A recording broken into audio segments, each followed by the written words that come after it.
శ్రీగురుభ్యో నమ. హరి ఓం. శ్రీమహాగణాధిపతయే నమ. శ్రీమహాసరస్వత్యై నమ. శ్రీగురుభ్యో నమ. హరి ఓం. ఇప్పుడు ముఖ్యంగా చెప్పేది ఏంటంటే, ఇంతకుముందు కుజకేతువుల వల్ల కొన్నాళ్ళు ఇబ్బంది పడ్డాం. తర్వాత శనికేతువుల వల్ల కూడా ఇబ్బంది పడ్డాం.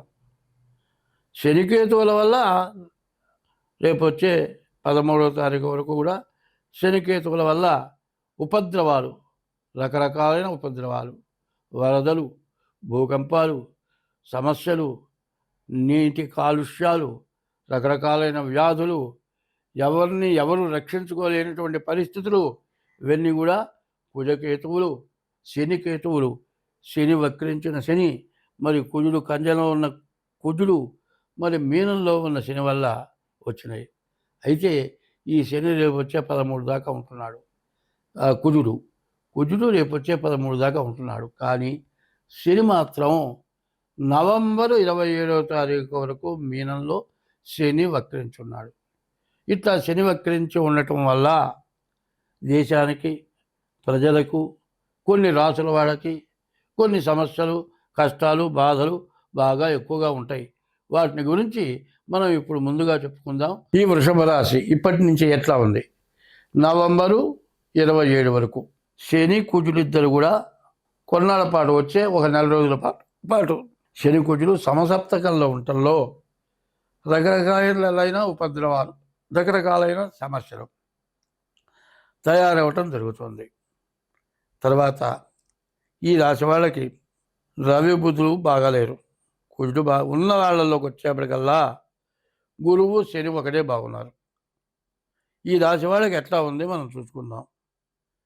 సరిగా చెప్పాలి అంటే శని నవంబర్ 27వ తారీఖు వరకు కూడా వక్రించిన శని వల్ల ఈ రాశి వాళ్ళకి చాలా వరకు బాగున్నది అని చెప్పాలి.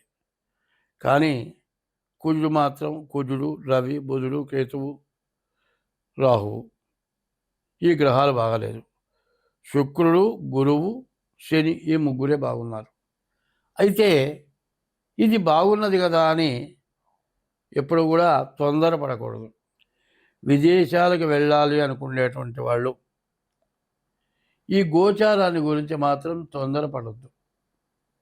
ఎందుకంటే సహజమైనటువంటి పరిస్థితులు శని కుజులు సమసప్తకం ఉండటం పూర్తిగా ఇబ్బందికరమైనటువంటి పరిస్థితి. కారణం ఏంటంటే, మనకు ఇద్దరు, ఒక పక్క వాడు కత్తి తీసుకున్నాడు, ఒక పక్క వాడు మంచి ఒక పచ్చడి బండ లాంటి కర్ర తీసుకొని ఉన్నాడు. మనం వాడిని తప్పించుకోగలుగుతామా లేదా అనేది అది దైవ నిర్ణయమే, మనం చెప్పలేము. వాళ్ళు ఏమాత్రం ఏమారితే తప్పించుకోగలుగుతాం. ఇప్పుడున్నటువంటి పరిస్థితుల్లో చేసే ఉద్యోగాలే కష్టంగా ఉన్నాయి. చదివే కష్టంగా ఉంది. ఈ ఎంత చదివినా కూడా పాస్ అవుతామా లేదా అనే కష్టమైన పరిస్థితులు కనపడుతున్నాయి. ఈ పరిస్థితుల్లో విదేశాలకు వెళ్ళేవాళ్ళు కావచ్చు, ఇక్కడ ఉండి చదువుకునేవాళ్ళు కావచ్చు. విదేశాల్లో స్థిమితమైన ఉద్యోగం, అక్కడ ఇల్లు కూడా కట్టుకొని అక్కడే స్థిమితంగా ఉంటూ, ఇక అక్కడి నుంచి మారము, మేము అక్కడే ఉంటాము అనుకున్న వాళ్ళకు కూడా అక్కడ మానుకొని రావాల్సిన పరిస్థితులు రకరకాలు ఉత్పన్నం అవుతున్నాయి. అది మీకు తెలుసు. ఇప్పుడు అనుభవిస్తున్న వాళ్ళు కూడా ఉన్నారు. కాబట్టి ఇట్లాంటి పరిస్థితుల్లో తొందరపాటు, అంటే గోచార రీత్యా తొందరపాటు పనులు చేసుకోకూడదు. సామాన్యమైన పనులు చేసుకునేవాళ్ళు కానీ, ఉద్యోగస్తులు కానీ, వ్యాపారస్తులు కానీ, గవర్నమెంట్ ఉద్యోగస్తులు కానీ, ఎవరైనా సరే ఎంత జాగ్రత్తగా ఉంటే అంత మంచిది. ఉపద్రవాల వల్ల అందరికీ కొద్ది ఇబ్బందులు, సమస్యలు రావటం నికరంగా జరుగుతుంది. కాబట్టి వీటి నుంచి బయటపడాలి అనుకుంటే ఈ వృషభ రాశి వాళ్ళు తప్పనిసరిగా నవంబర్ 27 దాకా బాగాలేదు కాబట్టి మీ డేట్ ఆఫ్ బర్త్ ద్వారా మీ జాతకాన్ని చూపించుకుంటే మీకు అన్ని విధాలా బాగుంటుంది. మీరు అన్ని విధాలా సుఖంగా ఉంటారు. ప్రతి వాళ్ళకి కూడా ఇది అవసరం.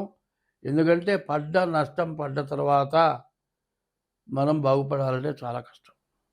కాబట్టి ఉపద్రవాల నుంచి తప్పించుకోవాలి అంటే ముందు డేట్ ఆఫ్ బర్త్ ద్వారా కానీ, హస్త సాముద్రిక ద్వారా కానీ, ఈ వృషభ రాశి వాడు కూడా జాగ్రత్తగా జాతకం చూపించుకొని దానికి ఉపశమనం ఏమిటి ఇవన్నీ కూడా తెలుసుకొని చేస్తే చాలా బాగుంటుంది. స్వస్తి.